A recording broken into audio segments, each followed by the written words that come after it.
सोलापूर दौरा आहे तुमचा, काय विशेष? साखर कारखान्यांचा सीझन सुरू होतोय, परंतु अजूनही गेल्या वर्षी तुटलेल्या ऊसाची FRP पूर्णपणे शेतकऱ्यांना मिळालेली नाही. सरकारची जबाबदारी होती FRP वसूल करण्याची, परंतु सोलापूर जिल्ह्याच्या बाबतीत बोलायचं झालं तर अजूनही 200 कोटी रुपयाची किती 203 कोटी रुपयाची FRP थकीत आहे. वास्तविक पाहता महाविकास आघाडी सरकारनं FRP देण्याच्या सूत्रामध्ये जो बेकायदेशीर बदल केलेला आहे, तुकडा FRP, त्याला स्वाभिमानीनं कडाडून विरोध केलेला होता. खरं तर केंद्र सरकारनं केलेल्या कायद्यामध्ये केंद्राच्या परवानगीशिवाय दुरुस्ती करणं हेच बेकायदेशीर आहे आणि म्हणूनच मुंबई उच्च न्यायालयामध्ये स्वाभिमानीनं त्याला आव्हान देणारी याचिका दाखल केली आहे. 17ला त्याची सुनावणी होईलच, परंतु जी काही दुरुस्ती राज्य सरकारनं केली त्या दुरुस्तीनुसार जो कायदा केला त्या कायद्यानुसार सुद्धा साखर कारखाने किंवा सरकार वागताना दिसत नाही. जी दुरुस्ती होती ती दुरुस्ती अशी होती की जी बेसिक FRP आहे ती पहिल्या टप्प्यामध्ये द्यायची ऊस तुटल्यानंतर 14 दिवसाच्या आत, आणि उर्वरित जी FRP आहे ती साखर कारखाने बंद झाल्यानंतर लगेच द्यायची.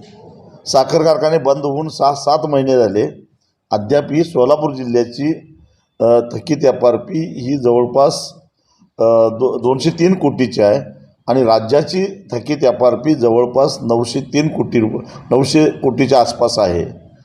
मग सरकारने नेमकं साध्य काय केलं?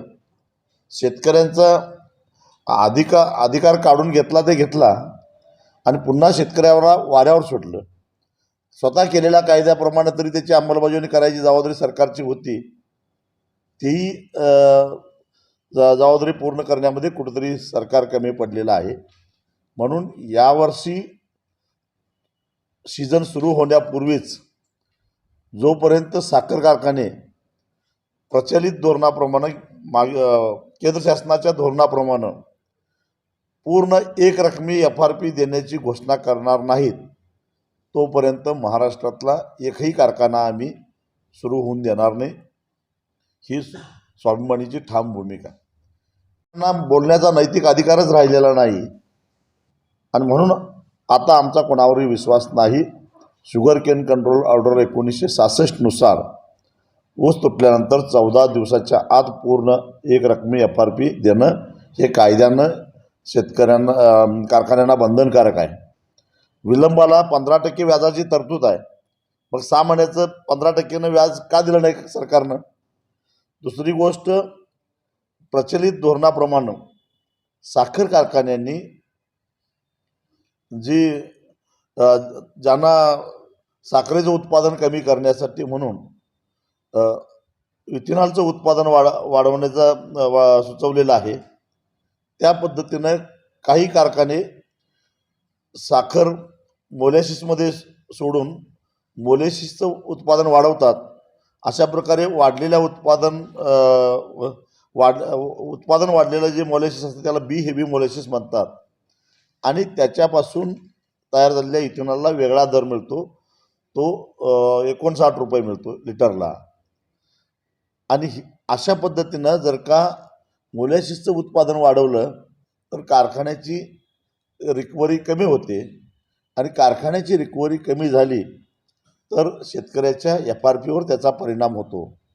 म्हणून केंद्र सरकारनं जेवढी बी हेवी मोलॅसिसचं उत्पादन केलेलं आहे किंवा ऊसाच्या रसापासून थेट इथेनॉलसुद्धा काही कारखाने करतात, त्यामुळे सुद्धा रिकव्हरी कमी होते, याचं ऑडिट करून जेवढ्या प्रमाणामध्ये बी हेवी मोलॅसिसचं उत्पादन केलेलं आहे किंवा सिरप टू इथेनॉल उत्पादन केलेलं आहे तेवढे FRP वाढ करून मगच कारखान्याची सरासरी रिकव्हरी डिक्लेअर करावी आणि त्याच्यावर शेतकऱ्यांना FRP द्यावा असा आदेश दिलेला आहे.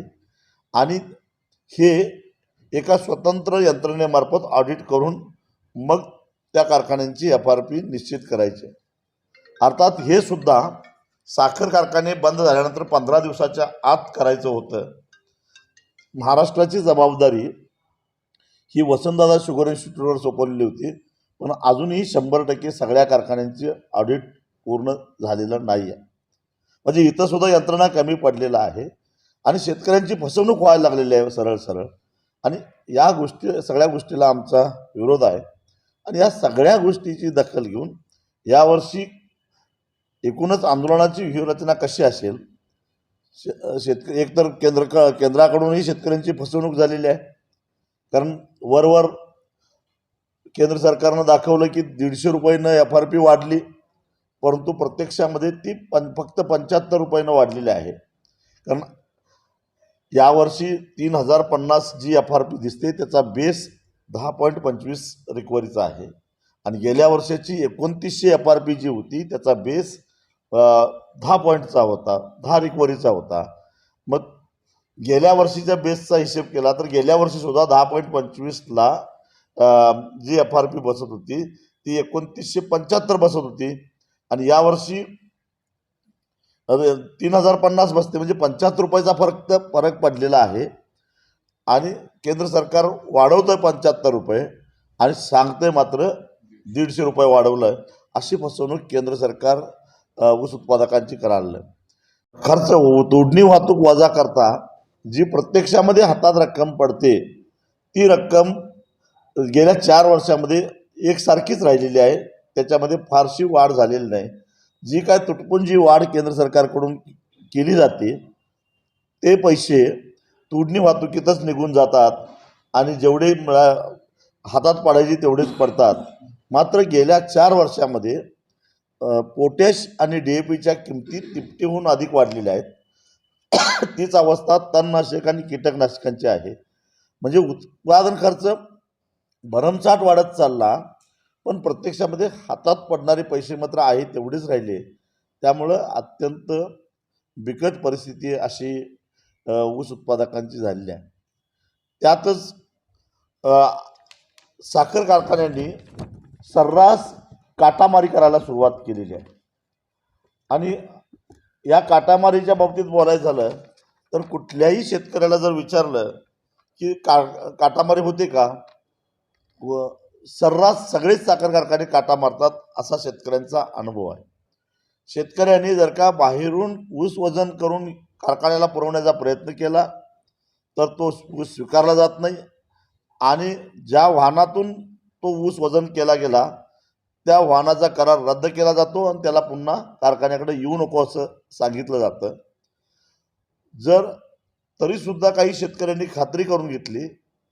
त्याच्यामध्ये असं दिसून आलं की किमान एका खेपेला 2 ते 2.5 टन इतका काटा मारला जातो. आता एक खेप सर्वसामान्य 16-17 टनाची असते. ती जर टक्केवारी काढली तर 13.5 ते 13% एवढा काटा मारला जातो. हे प्रमाण भयावह आहे. अगदी 10%चा जरी हिशेब केला तर वर्षाला 7 लाख टन ऊस गाळणारा कारखाना 70,000 टन ऊसाची चोरी करतो. महाराष्ट्राच्या बाबतीत विचार करायचा झाला तर गेल्या वर्षी महाराष्ट्रामध्ये 13,20,00,000 टन इतक्या ऊसाचं उत्पादन झालं. त्याच्या 10%नं हिशेब केला तर 1,32,00,000 टन ऊसाची चोरी काटामारीतून झालेली आहे.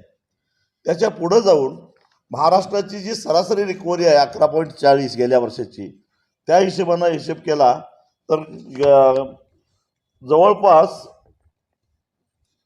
14.78 लाख टन इतका साखरेची उत्पादन याच काटामारीतून झालं आणि त्याची किंमत झाली 4,581 कोटी रुपये. म्हणजे मी गृहीत धरलं 3100 रुपयानं.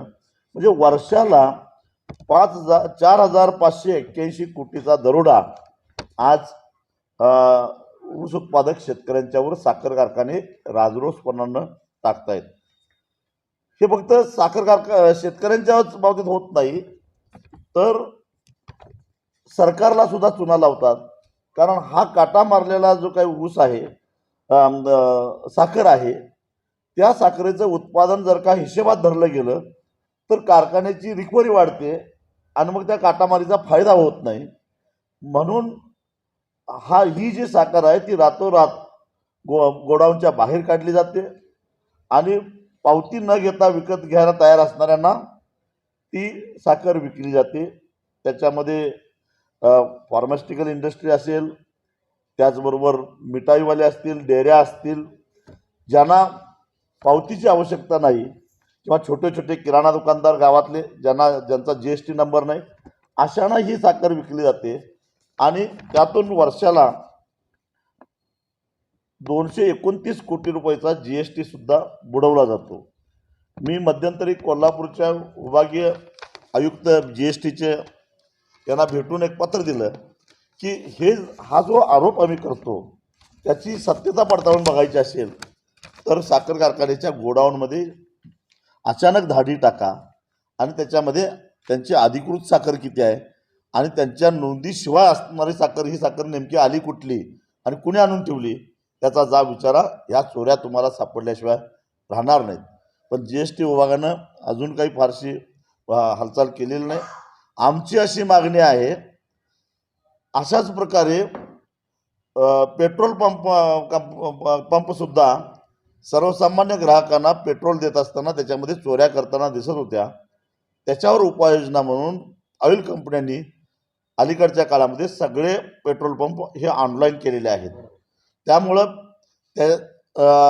ते जे तेल घालणारं जे मोजणारं जे मशीन असतं त्याच्यामध्ये काही ॲडजस्टमेंट करायची असेल तर ते त्या पंपवाल्याला करता येत नाही. त्यासाठी ऑइल कंपनीकडून OTP घ्यावा लागतो आणि मगच ती दुरुस्ती होती. मग महाराष्ट्रात जेमतेम 200 कारखाने आहेत आणि सगळेच्या सगळे इलेक्ट्रॉनिक्स काटे आहेत. पण हे 200 काटे ऑनलाईन करून एक OTP साखर आयुक्ताकडे का ठेवला जात नाही? त्याच्यासाठी काही तरतूद करायची गरज नाही, खर्च करायची गरज नाही, पण तरीसुद्धा हे होत नाही. त्याचं कारण या 4,500 कोटी मधलं खरकट आहे हे अनेकांच्या मिशीला लागलेलं आहे. सगळ्यांचे हिस्से याच्यामध्ये आहे. म्हणून ऊस उत्पादक शेतकऱ्यांची लूट होते. यावर्षी आमची अशी भूमिका आहे की याच्यावर काहीतरी सरकारनं निर्णय घेतल्याशिवाय स्वाभिमानी शेतकरी संघटना गप्प बसणार नाही आणि ह्या सगळ्या प्रश्नावरची चर्चा करून यावर्षीचं आंदोलन हे कशा प्रकारचं असेल आणि कशा पद्धतीनं किती तीव्रतेनं हे आंदोलन पुढे न्यायचं त्याचा निर्णय घेण्यासाठी म्हणून स्वाभिमानी शेतकरी संघटनेची 21वी ऊस परिषद ही 15 ऑक्टोबरला जयसिंगपूरला दुपारी 2 वाजता होणार आहे. त्या ऊस परिषदेमध्ये आम्ही सगळे निर्णय घेऊ. परंतु जर सरकार ऐकणार नसेल, आधीच्या सरकारासारखं हेही सरकार कारखानदारांना पाठीशी घालणार असेल तर आता संघर्ष अटळ आहे, ही आमची भूमिका आहे. मी जे प्रश्न उपस्थित केलेले आहेत ते शेतकऱ्यांचे प्रश्न आहेत आणि त्या प्रश्नाचं समर्पक उत्तर जर मिळालं तर 21वी ऊस परिषद ही सहकार मंत्र्यांच्या अभिनंदनाची परिषद असेल. मला काही त्याची काय, जर प्रश्न सुटत असतील तर आंदोलन करण्याची गरजच काय? असं म्हणताय हंगाम सुरू होणार आहे, सरकारकडे कल्पनाच नाहीये. त्यामुळे सगळं साखर विभागाचं असेल, क्षेत्र गायकवाड बोलताय, अतुल सागर त्याच्याबद्दल कल्पनाच नाहीये. हे सगळं बोलणं बघता सगळं हंगाम व्यवस्थित पार केलं असं वाटत नाही. खरं तर सहकार मंत्र्यांनी अजून सहकारामध्ये काय काय चालतं याच्याबद्दलची माहिती घ्यावी. माझ्या माहितीप्रमाणे त्यांचा सहकारातला अभ्यास किती आहे कदाचित असूही शकेल, कारण सहकारातल्याच माणसाचा सहकारातला अभ्यास असतो असं काय समजायचं काय कारण नाही.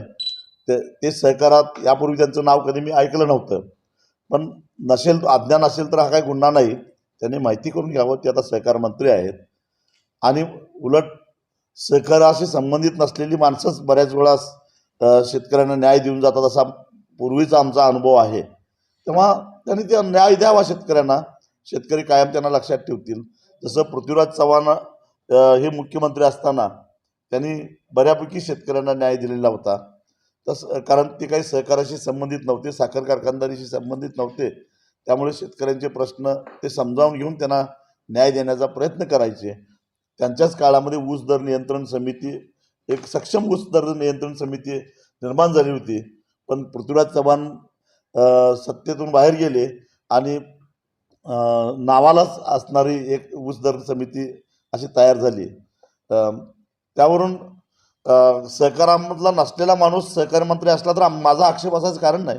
फक्त त्यांनी हे सगळे माहिती घ्यावी आणि कोणाच्याही दबावाला न बळी पडता जे चुकत असतील त्यांच्यावर दंडुका उगारावा एवढी आमची त्यांच्याकडून अपेक्षा आहे. बंद कारखान्याच्या विक्रीमध्ये खरं तर थकीत जबाब घ्यायला पाहिजे, परंतु दुर्दैवानं आज आम्ही मेहनत करून आंदोलनं करून RRC काढून आणतो, पण ते RRC काढल्यानंतर सुद्धा न्यायालय त्याला स्थगिती देतं आणि आमची सगळी मेहनत वाया जाते. खरं तर याच्यासाठी कायदा असायला पाहिजे. जर साखरेवर काढलेलं कर्ज इतर कामासाठी वापरलेलं असेल तर आर्थिक गैरव्यवहार केला म्हणून त्या संचालक मंडळाला जबाबदार धरून त्यांच्यावर फौजदारी गुन्हे दाखल करून त्यांना आत टाकलं पाहिजे. पण होतंय भलतंच, ते पैसे बँकांना दिले जातात. बँकांना तर आधीच त्याच्यावर ती साखर ही शेतकऱ्यांची साखर असते आणि मग मुद्दा असा होतो की त्या साखरेवर काढलेल्या कर्जातूनच शेतकऱ्याला पेमेंट का दिलं नाही, ते दिलं नाही म्हणून त्याच्यावर शेतकऱ्यांचा अधिकार असताना सुद्धा साखर विकल्यानंतर न्यायालय सुद्धा कसं काय असं, आता न्यायव्यवस्थेबद्दल सुद्धा शेतकऱ्यांनी चांगलं बोलावं असं काय परिस्थिती राहिलेली नाही असं मला वाटायला लागलंय. हां, तुम्ही मालमत्ता विकल्यानंतर बँकांना प्राधान्य देऊ शकता, कारण तुम्ही मालमत्ता तारण देऊन तुम्ही कर्ज दिलेलं असतात. पण साखरेवरचं कर्ज हे शेतकऱ्यांचं केन पेमेंट आणि कामगारांचं पगार देण्यासाठी काढलेलं असतं आणि त्यातून तेच दिलं गेलं पाहिजे. बँका कशा काय मागू शकतात? आणि मग ते जर थकीत असेल तर याचा अर्थ बँकांनी, ही बँकांची चूक आहे, कारण कर्ज दिल्यानंतर त्या कर्जाचा वापर कसा होतो ही बघायची जबाबदारी कोणाची? बँकांची जबाबदारी आहे. मग त्यावेळी बँकांनी दुर्लक्ष केलं, त्यावेळी त्या कर्जाचा विनियोग केन पेमेंटसाठी होतो का, कामगारांच्या पगारासाठी होतो का, याच्याकडे तुम्ही दुर्लक्ष केलं.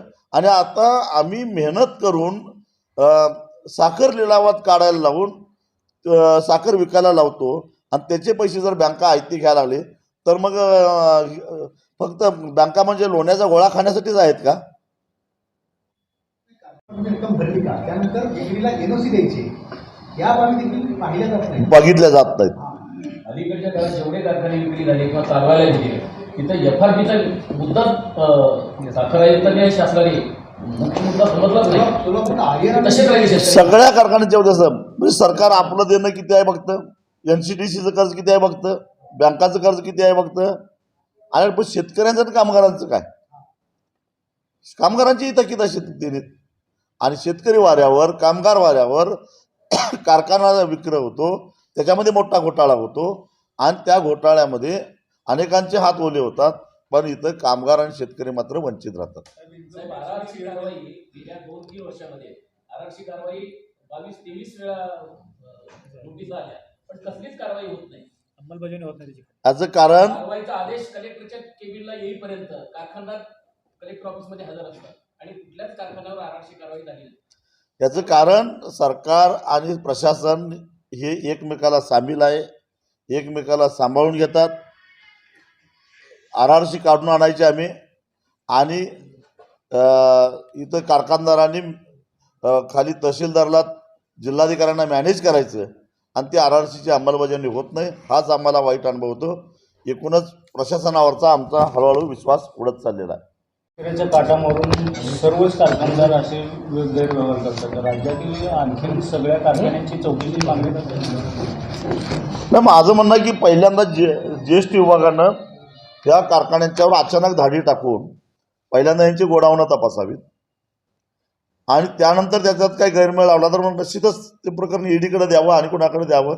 EDचा वापर राजकीय कारणासाठी करू नका, आर्थिक शिस्त लावण्यासाठी सुद्धा जरा करा.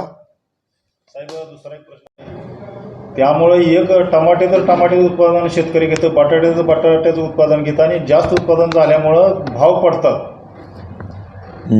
तर ह्या संदर्भात स्वाभिमानी शेतकरी संघटनेची भूमिका काय असणार? आता यावर्षी अतिवृष्टी मोठ्या प्रमाणामध्ये झालेलं आहे.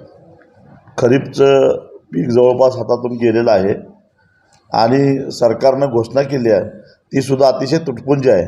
पण ती देत असताना सुद्धा पंचनामे योग्य पद्धतीनं होत नाहीत, अजूनही पंचनामे पूर्ण झालेले दिसत नाहीत.